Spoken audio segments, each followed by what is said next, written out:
En 1609, William Shakespeare tiene 45 años y ya ha triunfado en la escena con sus obras principales, las obras maestras que seguimos considerando como tales.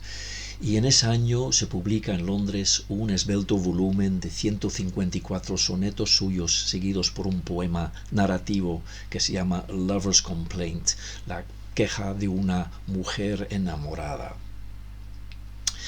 Este conjunto de 154 sonetos, desde luego es difícil resumir en pocas palabras un conjunto así, porque tiene una temática variada y hay una variedad de tonos, de actitudes en los poemas, pero en grandes líneas se puede decir que hay un grupo primero de 126 sonetos dedicados a la exaltación de un hombre joven, seguidos por 28 o tal vez 26 dedicados a una mujer que eso ha sido amante del yo de los poemas, y al final hay dos poemas de tipo más mitológico dedicados a una cuestión de Cupido y las flechas de Cupido. El que en los primeros 126 sonetos se exalta a un hombre en sí mismo no es tan extraño. En la época hay cierta tradición de poemas dedicados a la exaltación de un mecenas, muchas veces en términos hiperbólicos que hoy día resultarían un poco exagerados. La cuestión es que Shakespeare lo exalta sobre todo por su belleza física y por el trato íntimo con él, por lo cual tiene mucho más de poesía amorosa de lo que sería, pongamos por caso, las primeras estrofas de las églogas de Garcilaso, en las que se dirige al destinatario exaltándolo o exaltándola. Esto es poesía amorosa, aunque en parte es una poesía amorosa de tipo más espiritual. Dentro de ese primer grupo de 126 sonetos se pueden distinguir varios subgrupos, pequeños grupos de poemas, algunos que parecen aludir a un viaje del hombre amado, algunos parecen tener que ver con una infidelidad amorosa de este destinatario, tal vez incluso con la misma mujer a la que dedica la parte final del conjunto. Hay otros que tratan de un poeta competidor, o tal vez de varios poetas competidores que compiten por los favores amorosos del hombre joven.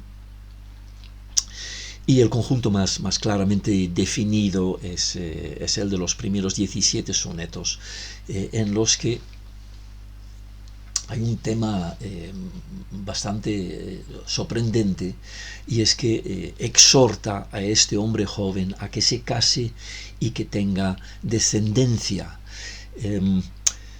con el argumento básico de que de esa manera su belleza se reproducirá en una nueva generación, en un hijo que supuestamente tendría la misma belleza que él. Y estos 17 poemas iniciales pues elaboran este tema de diversas maneras. He traducido unos cuantos de estos sonetos iniciales. Aquí os voy a leer dos, el soneto duodécimo y el soneto 17. El duodécimo tiene la peculiaridad de que habla de las horas del reloj, por eso probablemente está en el lugar duodécimo. Hay otro soneto de Shakespeare que es el 60, que habla de los minutos de las horas, ¿no? Entonces se ve que debe de haber alguna intención numerológica en la ubicación exacta de ciertos poemas en el conjunto. Hay muchas teorías al respecto, algunas serán sobreinterpretaciones, pero algunas parecen tener un fondo bastante manifiesto. De hecho, pues el número total de 154 parece aludir al número de sílabas de un soneto, ¿no? Que al menos si contamos de la forma original, como se calcula la extensión de un verso en italiano, ¿no? Se considera como un verso de un soneto tiene 11 sílabas, por lo cual el conjunto tiene 154 sílabas, por lo cual cada poema de la serie sería como una sílaba de un gran soneto de 154 sonetos. Eso en sí tampoco es tan novedoso. Algo similar había hecho Dante Alighieri en la Divina Comedia al crear una estrofa de 33 sílabas, el terceto encadenado, a la vez que cada parte de la Divina Comedia tiene 33 cantos, ¿no? Luego hay un canto prólogo, ¿no? Antes de las tres partes de 33 cantos. Es decir, eso de hacer que el conjunto tenga el mismo número de poemas o el mismo número de cantos que el número de sílabas de una estrofa individual tampoco era tan novedoso. Bien, pues vamos a ver los dos poemas que quería leer aquí. La traducción de poemas métricos y rimados es una imposibilidad teórica.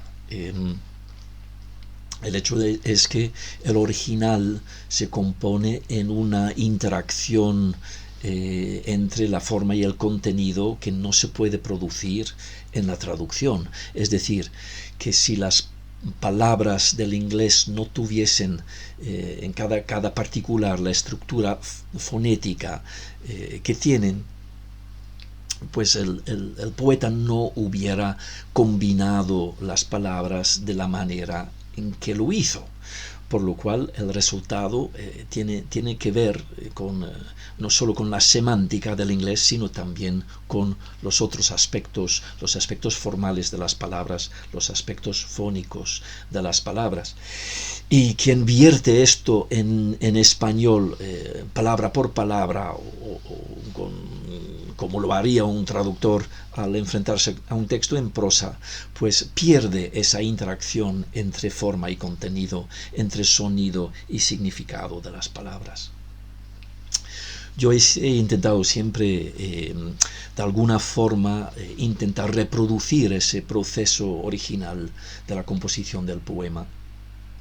Lo he hecho, pues he pasado gran parte de mi vida traduciendo poesía española al neerlandés, y lo que he intentado siempre es plantearme una pregunta que en el fondo es una pregunta absurda, pero es la única que se puede usar para llegar a un resultado satisfactorio, me parece. La pregunta: ¿cómo lo habría escrito si en vez de tener como material su propia lengua hubiera tenido mi lengua como material? En este caso, pues no he traducido a mi propia lengua, he traducido del inglés al español. Ya veréis si os parecen adecuadas o no mis traducciones. Vamos a empezar, por lo tanto, con el soneto 12, que voy a leer primero en inglés y después en español.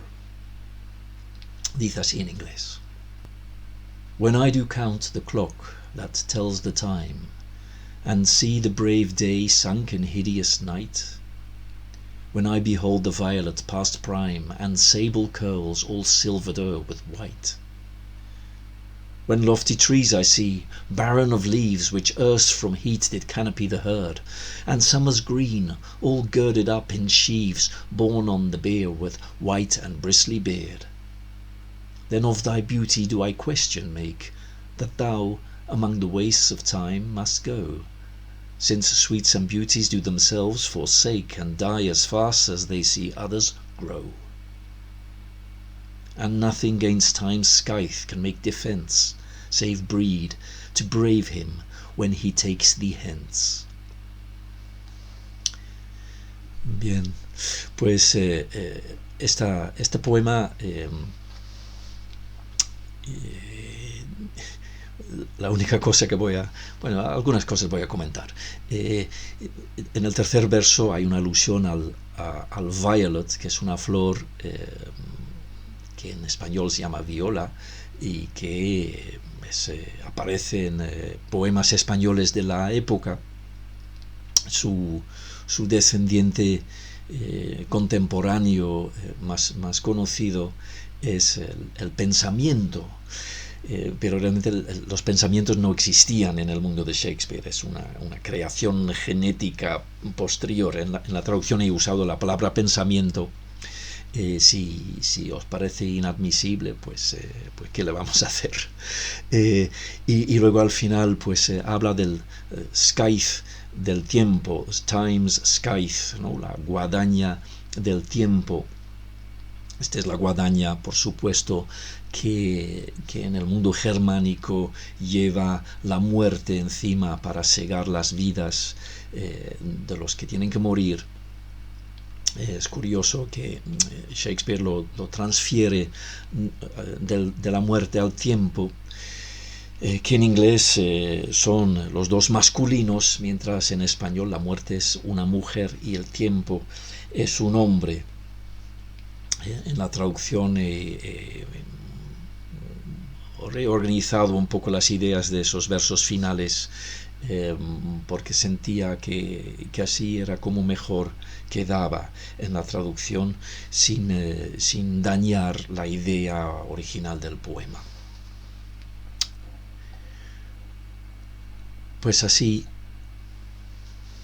suena en español en mi traducción. Siempre que del reloj las horas cuento y el día en noche atroz veo acabarse, o marchitarse veo un pensamiento, o negros rizos veo platearse, o veo ramas que antes al rebaño toldaban de sus hojas desnudadas, o mieses canas, verde trigo antaño, en fúnebre carreta agavilladas. Hallo cuestión de tu belleza en ello, pues tú también te desperdiciarás, y se ajan lo más dulce y lo más bello tan pronto como crece lo demás. Siembra, pues, que al sembrado no le llega la guadaña en el tiempo de la siega.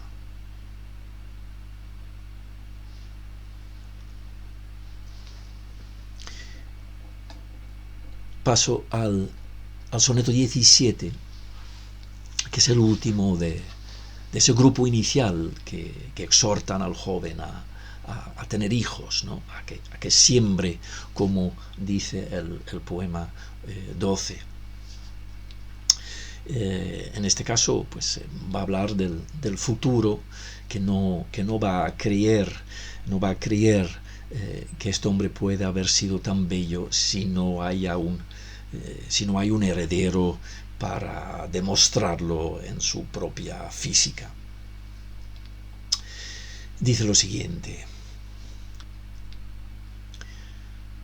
Who will believe my verse in time to come, if it were filled with your most high deserts? Though yet heaven knows it is but as a tomb which hides your life and shows not half your parts. If I could write the beauty of your eyes, and in fresh numbers number all your graces, the age to come would say, This poet lies, such heavenly touches ne'er touched earthly faces. So should my papers, yellowed with their age, be scorned like old men of less truth than tongue, and your true rights be termed a poet's rage, and stretched metre of an antique song. But were some child of yours alive that time, you should leave twice, in it and in my rhyme. Pasa algo curioso con estos poemas, y es que En su día rimaban, por supuesto, pero en muchos casos la rima se ha perdido con el paso de los siglos, porque palabras que en la época de Shakespeare todavía rimaban han dejado de rimar, y en este caso se nota bastante, porque en el primer serentesio, por ejemplo, ya no hay ninguna rima, porque come y tomb ya no riman en inglés moderno, y deserts y parts tampoco riman en inglés moderno, y pasa de nuevo lo mismo en los versos segundo y cuarto del tercer cuarteto, del tercer serentesio, donde tongue y song han dejado de rimar. En ese sentido, las traducciones restauran la rima perdida que debe de escucharse en el poema. Comento algún detalle más. El sexto verso dice in fresh numbers number. Eso le gustaba mucho a Shakespeare, hacer así pares de la misma palabra, ¿no? Aquí numbers es sustantivo y number es verbo, y tal vez se nos puede escapar el sentido de numbers. Ya hablé antes de la estructura, posibles estructuras numerológicas en el cancionero de Shakespeare. Numbers se refiere a verso, a pie métrico, a sílaba, en fin, a todo lo que es un poema métrico, ¿no? Y luego pues usa el verbo number en el sentido de enumerar, así que enumerar en verso sería to number in numbers. Así es como lo he traducido. ¿Qué crédito darán a lo que escribo tus méritos cantando, siendo tantos?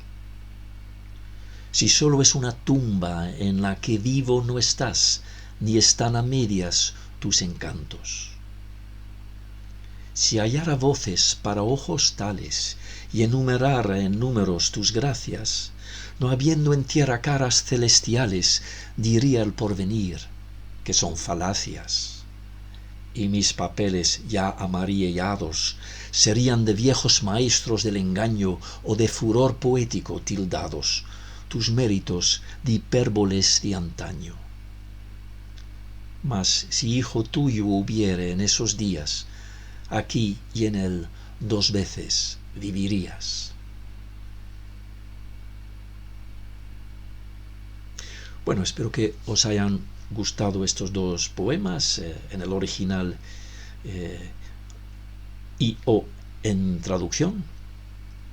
Si alguien quiere comentar alguna cosa, sugerir alguna mejora, señalar algún defecto en las traducciones, pues que lo ponga en los comentarios, porque todo se puede siempre revisar y retocar.